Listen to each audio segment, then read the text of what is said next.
Hey there, hello everyone. Welcome to another episode of Making Myself. This one is gonna be a little bit longer. It's gonna be a tribute to Daniel Kahneman. Sad news. He passed away a few days ago. That was March 27th, when he was 90 years old.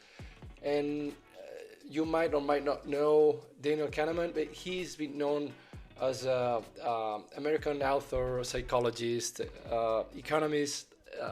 He won the Nobel Prize for his work in behavioral economics. Um, he did a bunch of work in psychology for judgment and decision making.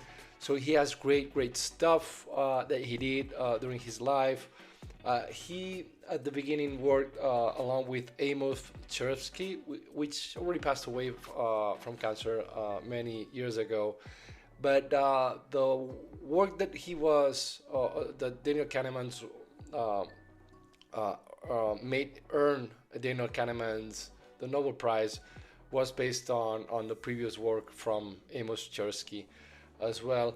Like both of them were from Israel. They of course flew to US because US has this magnet for talent and resources, and yeah, like the first time that I heard about Daniel Kahneman was, or at least a little bit more in depth, was in Michael Lewis' book called The Undoing Project. If you haven't read it, feel free to read it because it's really interesting if you like about psychology and all that good stuff. It's a good book. If you don't know Michael Lewis, the author, he's been doing great stuff as well. There are many movies that have been done after his work, like Moneyball or The Big Short. He has great books. He started doing books from finance and former Wall Street type of guy. But his work as well in books, it's really interesting. And the Undoing Project talks about the relationship with Daniel Kahneman and Amos Tversky. Really recommend it. It's really good stuff if you like behavioral economics and all that. So, without further ado, this at least my tribute to Daniel Kahneman. I hope you like it. It's gonna be 10 models after his work, and we're gonna have an extra bonus for the last one. So I hope you enjoy it. It's called the System One, System Two type of thinking. That's based on his book. It's called Think Fast, Think Slow. Um, so you can imagine, like we have these two types of. If we think of our brains as an OS, operating system, right? We have two types of systems. We have the number one system, which is kind of well, it's kind of this intuitive type of thinking, like more reactive, right? It's intuition. It allows for quick reactions to unexpected situations, right? Like braking when a car suddenly stops, versus a system two type of thinking, which is engaged with more complex tasks, right? With the symbol of the car, the system one would be, well, kind of reacting to whatever is happening right now. Its intuition, its reflections, right? Um, the type 2 system, it's about, okay, it's about planning. It's a kind of that slow thinking, right? Like there are more attributes that you need to take into account. It's a little bit more sophisticated. It's the kind of the newer brain that we have, right? Like the frontal cortex, right? So if you're in a car, like, of course you react, right? Which is, I don't want to crash if something suddenly happens, but I have an objective of going to my destination, and I need to, I don't know, take this exit, and maybe I need to think to not get the, traffic jam specific hours. So there's this kind of a more sophisticated type of thinking, and Daniel Kahneman is who kind of differentiated in his work these two types of thinking, right? System one, more intuitive, versus the system two, which is a little bit more sophisticated and more prone to planning and deep thinking, basically. Okay, so let's go with model number two. It's called confirmation bias. So just imagine when an investor seeks information that confirms their beliefs about a stock's value, right? Ignoring the contradictory evidence. It's a typical thing when we try to kind of justify a decision that we already made, right? We fall in love with something, or we don't want to go to the, I don't know, we don't want to go to the gym. Then we kind of make the context, right? All that surrounds us kind of justify the fact that we're not going to do that. So we already took the decision, but we are kind of convincing ourselves, and I don't think sometimes we even like making it voluntarily. But we tend to justify our decisions based on what we can see and what we can kind of pick from the context to justify the specific decision, right? We're not taking everything. We just have this eye for, oh, I see this because it kind of stands out from the rest of the information that it's at my disposal, because it's kind of aligned with what I already know or I already decided, right? So there's this example for the investors, but again, like if I don't want to go to the gym, or even like the opposite, right? If I need to go to the gym, like I will try to pick all of the information, the data points that are gonna be justifying my decision of going. So we need to be careful because that stuff, it's kind of it's a bias, right? So sometimes, of course, we're gonna make it the right decision and then justify it through the data that we encounter along the way, but we're not doing what it's supposed to do the right thing, which is first getting the data in a kind of objective manner, and then make a diagnosis, and then make a decision based on the data that we have, right? Which is unbiased. But in the end, we're humans. We have feelings, right? And in the end, it have not worked that badly so far. We're alive, right? It's what made us survive.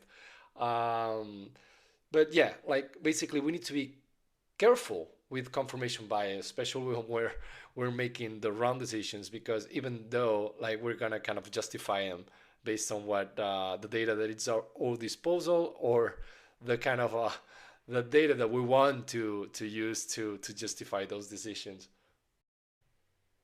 Okay, that's model number three, loss aversion.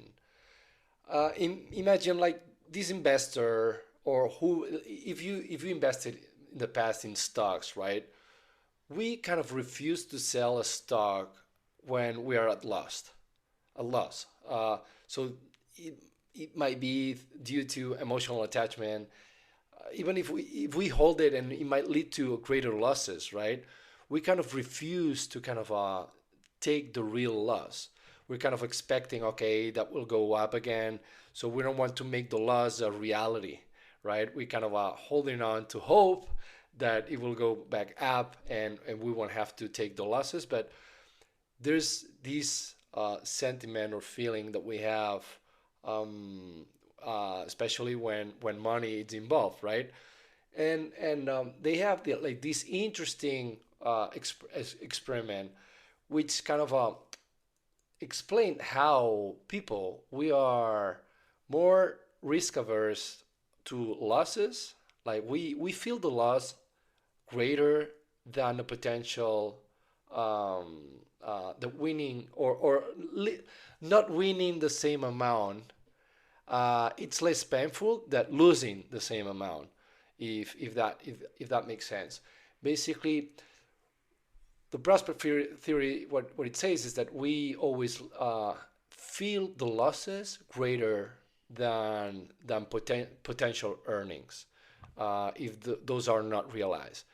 And it's really interesting because we kind of it explains how we are kind of risk averse, and the losses are really painful for us humans, even though in different situations the economic value that you're losing in different options, it might be the same, but like there's something ingrained in our brain that the loss is really painful. Like the concept of losing something, money or whatever, it's really painful for us, and sometimes it makes us to make the wrong decisions as well. All right, model number four, that's anchoring. Imagine a person that purchases, like the person's purchase decision, it's influenced by the first price they see or they get influenced by, right? Even if it's arbitrary or unrelated to the product's value. For instance, in a second-hand market for cars, salesmen might normally get the price higher, so they know there's some margin of for negotiation, right? But normally the first person that displays or sets the price, there's an anchoring effect on the product itself.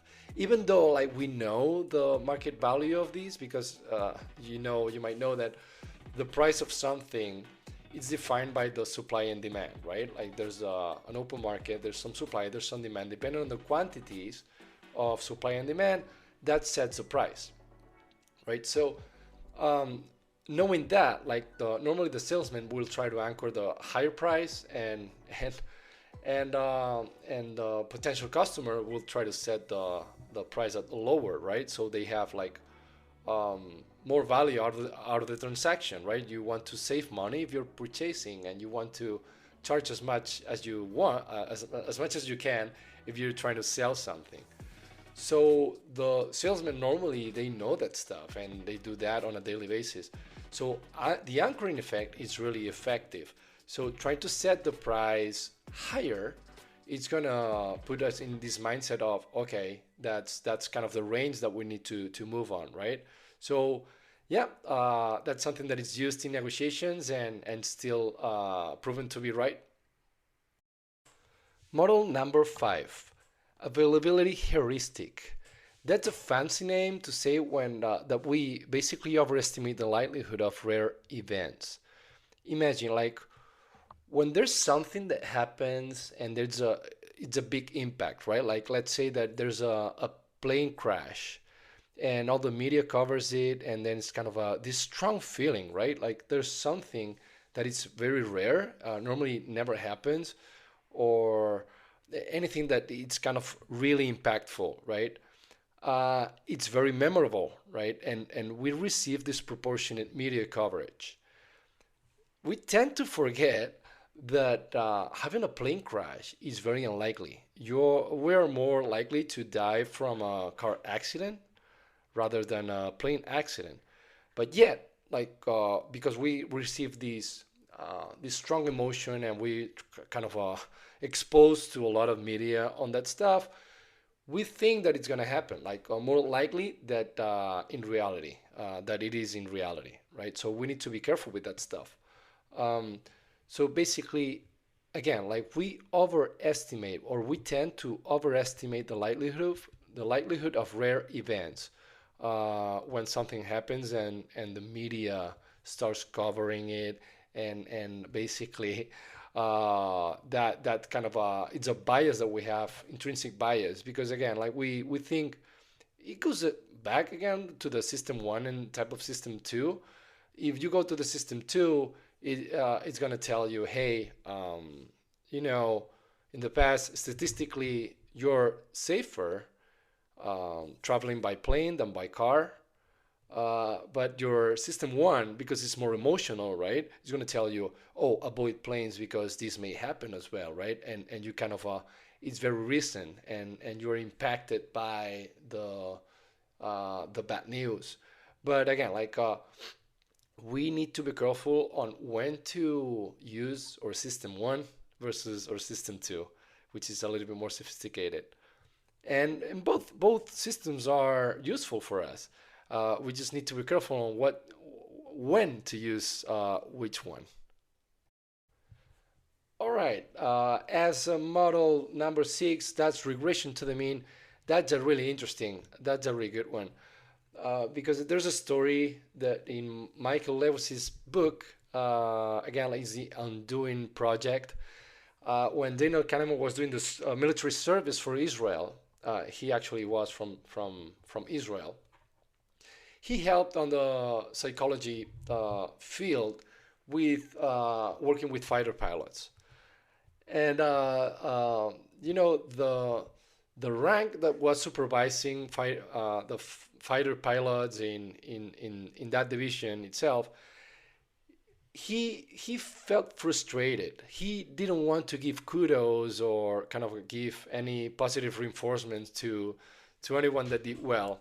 And his logic was behind that was, yeah, because every time that they do a great job, I give kudos, right? And then they perform poorly after that. Um, and the opposite happens as well. When they perform really poorly, then I kind of I scold them, right? I nag them, I scold them, and they perform well. And interestingly enough, that of course that makes sense, right, from the logic and from experience of that specific supervisor. But what Daniel Kahneman figured out from statistics is that, hey, this thing called regression to the mean, which means we all perform at a specific average, right? At a specific mean in terms of performance. So if someday we really perform well, the normal thing that is going to happen next time is that we kind of go back to the average, right? And we're going to perform worse than the time that we did our best. And it happens as well when we have like low days or days that we're not performing as well for whatever reasons. It's not going to be sustained at that level.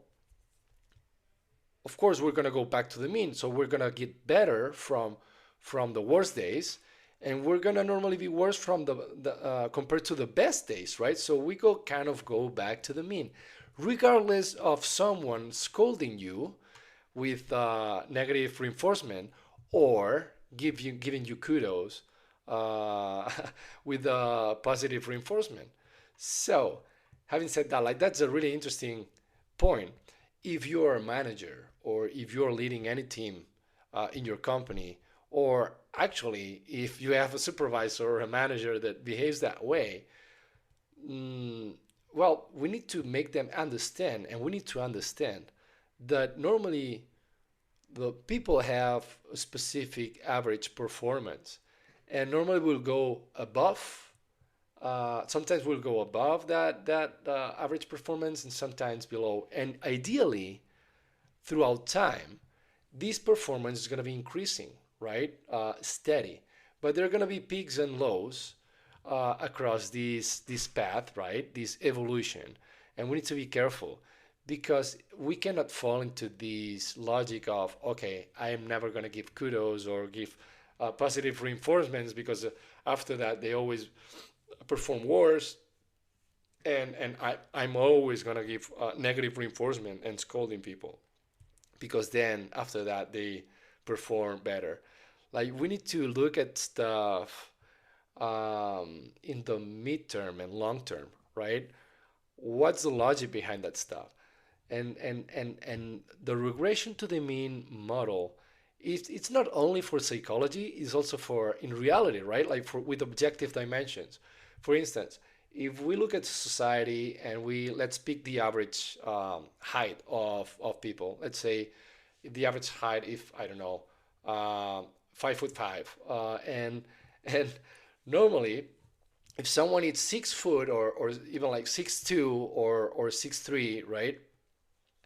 Normally, the even taking into account the genetics, the if the mean is 5'5" or whatever the mean is, if it's 6, someone that goes above that average, normally they're gonna have children that are gonna be below that from that, like normally, regularly, right?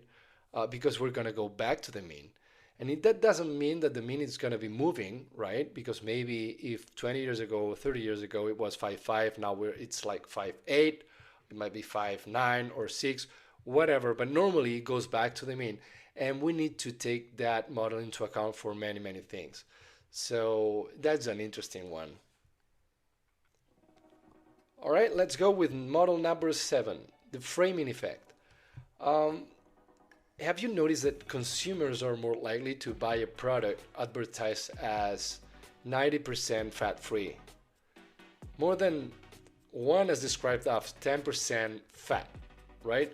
Even though like both convey the same information, is the same project, the same product, but the way we frame it, it just differs, and it can change the perception of the potential buyer, right? So depending on how you frame it, and normally that goes with professions related to sales and marketing, right? Like normally we're gonna say, hey, this is 90% fat free, rather than hey, this is 10% fat. And basically we did the same thing, like the product is the same, but in one conveys, okay, this all the bad stuff that you're avoiding, right? Versus, hey, this is the little thing that you want to avoid is what it has. So basically, we want to convey, all right, this is all this huge amount of stuff that you don't want to, we don't have to put it, right? That's the 90% fat free. Versus the, hey, this little nasty stuff that you don't want, but there's so little, right? And it kind of reframes the whole thing, and the perception of it, it's a big difference. For instance, when we need to pay, or every time we announce a discount or we see a discount in some store, they're gonna say, okay, save 70% instead of only pay 30%. Like, no, I don't want to emphasize what you have to pay, which is the painful part, right? Every time we need to take the money out of our pockets, it's kind of painful, right? So they frame it in a way that says, okay, that's the amount of money that you're gonna have to spend, right? That's the amount of money that you're gonna save, right? I'm not gonna be focusing on the amount of money, even if it's so little, in the amount of money that you're gonna have to pay, because that's the kind of a painful part. There's always perspectives that you, or even more, that you can kind of frame the communication, and that's what makes a successful marketing campaign versus a non-successful. But we can frame it in. We're talking about sales and discounts and all that stuff, but we can frame it in different situationships, like when you have to communicate something to your partner, you have to communicate something to your parents, whatever it is. Normally, try to frame it in a way that you always see the benefits rather than or the things that the counterparty wants to avoid. All right, let's go with number 8, which is one of the most important ones. I think they won the Nobel Prize because of the prospect theory, right? So, given a choice between receiving $500 or flipping a coin to win $1,000 with a 50%, basically, tails you gain $1,000, and heads you earn nothing. The chance is that you're gonna opt in more likely for the certain $500, and the expected value of both options is the same.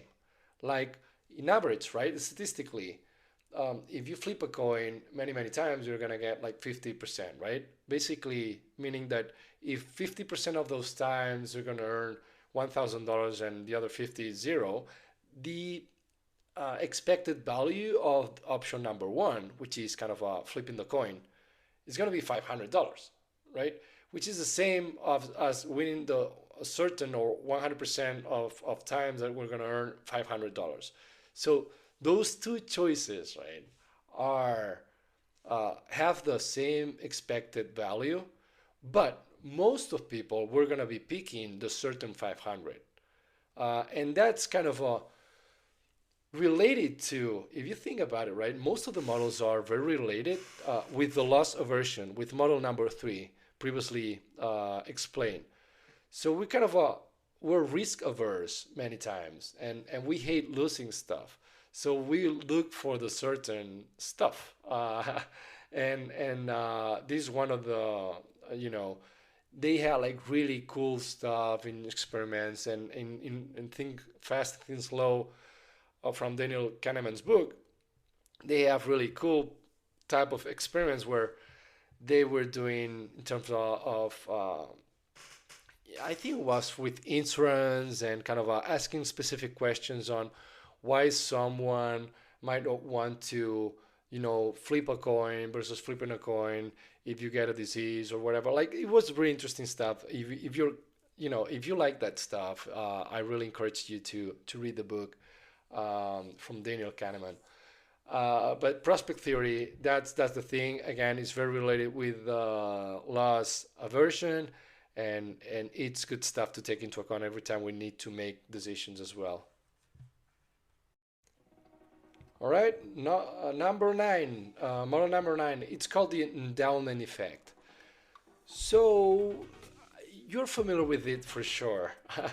That's people value items they own more than their market value, basically, leading to overestimating their worth when deciding to sell. So imagine, like, that's the so-called sentimental value, right? We have something and we have this attachment to this specific object because it's been maybe for long with us and it kind of reminds us to specific periods in our lives, right? Like we have this again, like this sentimental value, right?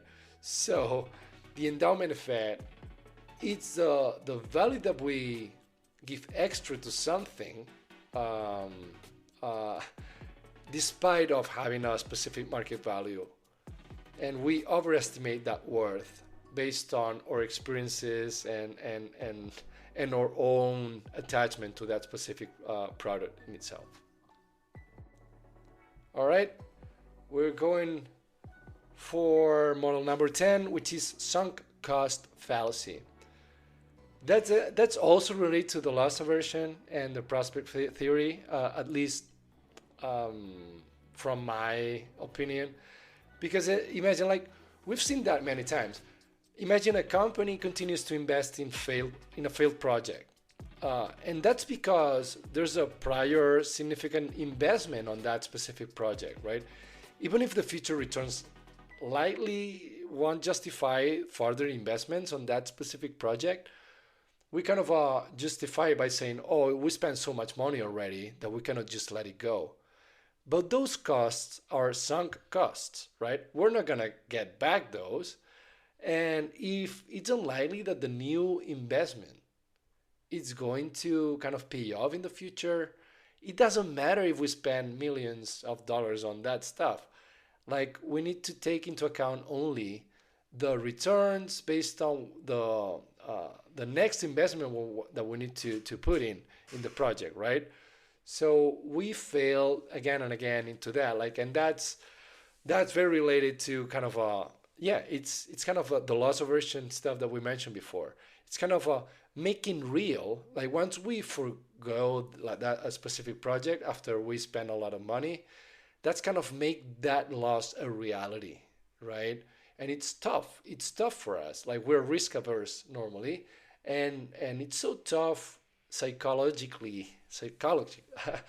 from the psychology standpoint, right? It's so tough to um, yeah, to make this loss real. It's when we have to face our demons, right? And that's not an easy thing to do. But from the economic standpoint, if you put into work like the system number two, very likely you're gonna have to just let it go. Some costs are sunk cost, and you don't have to put more money in.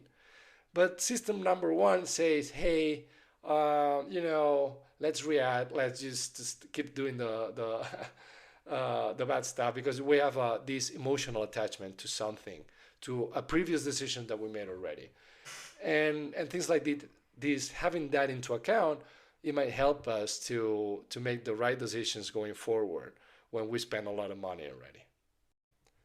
All right, and here's the bonus. We have the model number 11 that's called the halo effect. Sure, you heard that before. Um, like imagine like this type of people, right? That they're charismatic, the typical CEO that is perceived as more competent in all aspects of their work, even unrelated ones, right?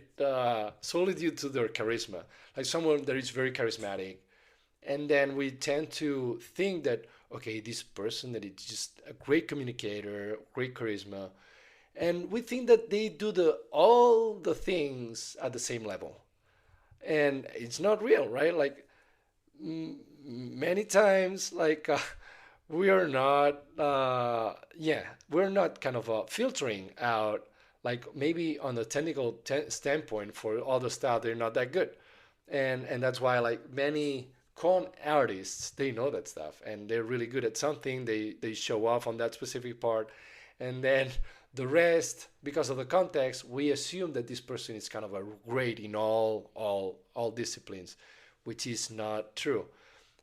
There's a great quote. I'm gonna read it from Daniel Kahneman.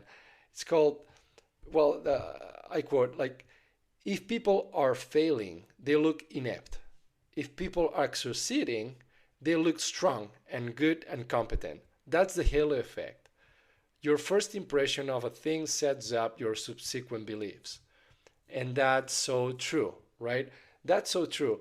Because many, like, if we put it into politics, right? Like the politicians that are really charismatic normally, they might be incompetent, but they're super great communicators. And we kind of assume that a great communicator is gonna also be a great at making or defining rules and laws, which is gonna make us better as a society, right? But normally that doesn't happen. Like someone that is very charismatic, it doesn't have to be great at ruling or helping to create a team that makes the best rules for a better society. And even like there were some experiments that were not run by Daniel Kahneman, as I recall, which like normally the politicians are voted based on attractiveness as well. If they look more attractive, normally they're gonna be better in results in the ballots, and that's weird to me because there's no, as I as I assume, there's no a direct correlation between your attractiveness or physical attractiveness to your capacity to rule or to kind of define rules and manage a country, right? So, or a specific region. So there you have the halo effect. You need to be careful. Not only for like picking managers. Like we need to take that specific concept and apply it everywhere. Maybe you're interviewing for you have an opening in your team and you need to hire someone, right? Because you're a manager. Like you shouldn't, hire based on only charisma. You're not going to do that, right? Like if you need to hire someone, you're going to make sure that there are more attributes, more rather than communication, which is a strong skill, but not only on that. If there's a specific skill, technical skill that you need to prove, you're going to test that person, right? You're not just going to trust that they say the truth, right? Like the truth. They're really charismatic, they're really communicative. That's great. But then you test the technical skills of that specific person because you don't trust the halo effect, right? So we need to do it in many fronts in our lives as well, just to not fall into the halo effect type of error. So yeah, those are the 11 models, and I'm gonna give a few more quotes from Daniel Kahneman that I think are worth sharing. For instance, we have this one: nothing in life is as important as you think it is when you are thinking about it. And that's related specifically to the availability heuristic, right? Like when we get exposed to news, like we think that that's the most important thing or stuff that might happen. Normally, if we focus on that, that's the most important thing because we basically cannot process everything at the same time. We have a limited amount of cognitive skills, right? Then I have another ones that are here. Just let me take a look at these. Yeah. Let's say money does not buy you happiness, but lack of money certainly buys you misery. I like this one as well. Of course, uh, he's right. Normally, we kind of simplify that a lot and we say, hey, money does not buy you happiness. But hey, uh, he kind of complements that with, yeah, but lack of money certainly buys you misery. So you better kind of have like just enough to not be miserable, right? Um, and for the last one, I'm gonna say that one from the book Thinking Fast and Slow. Again, I really recommend that specific read. It says that um, many people are overconfident, prone to place too much faith in their intuitions. They apparently find cognitive effort at least mildly unpleasant and avoid it as much as possible. I think, that's the best quote coming from him because it kind of exemplifies the system one versus the system two, right? Like we're very prone to do the system one because it comes natural to us. Our brains are machines of saving energy, right? That's why we're lazy. That's why we procrastinate. We don't want to work hard. That's painful. We want to avoid painful, right?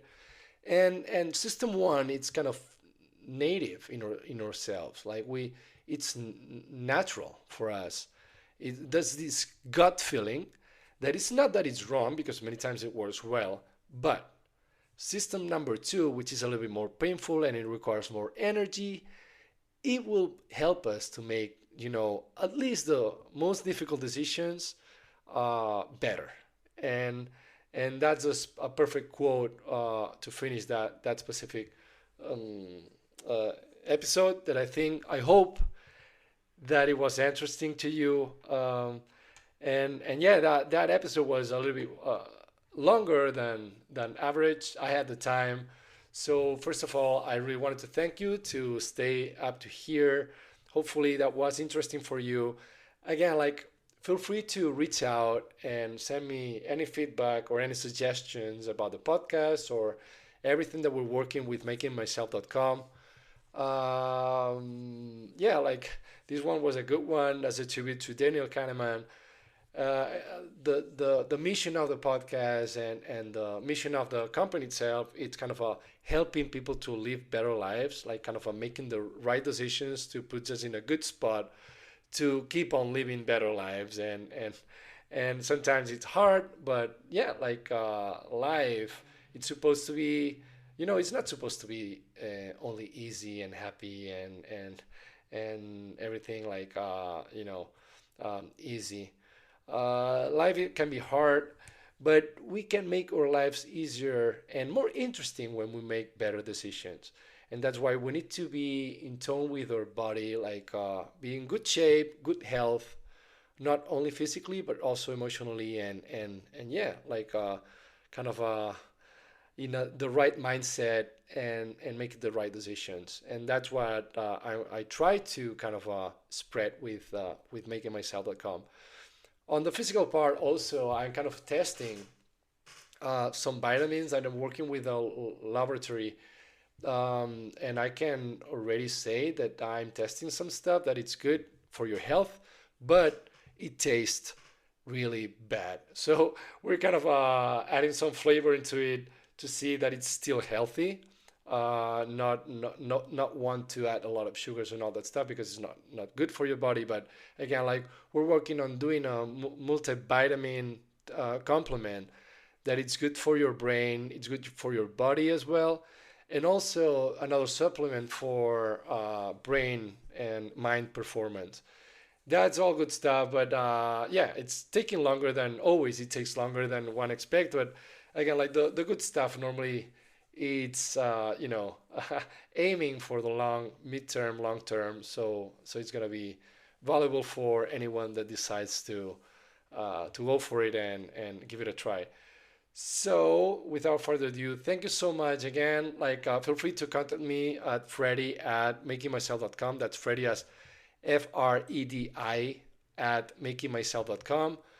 You can contact me there, give any suggestions and any feedback. I'm always very appreciative of all the comments. So thanks so much. Take care, and I'll see you next time. Bye.